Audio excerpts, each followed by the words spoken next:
วกคำพวกขุ่นเนาะเออพวกคำพวกขุ่น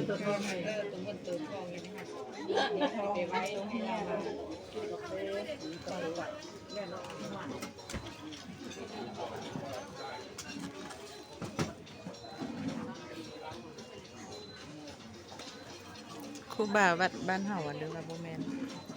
นาสัมผัสว่าเราอยู่นาสัมผัสชมสกาช่วงวัดชมสกาฝ่ายจ่าฝ่ายจ่าใหญ่ฝ่ายจ่าลง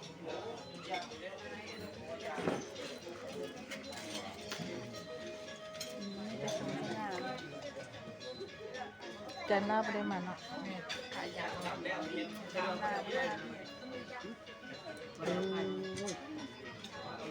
แบบคือเดียวเสียมาแล้วมัน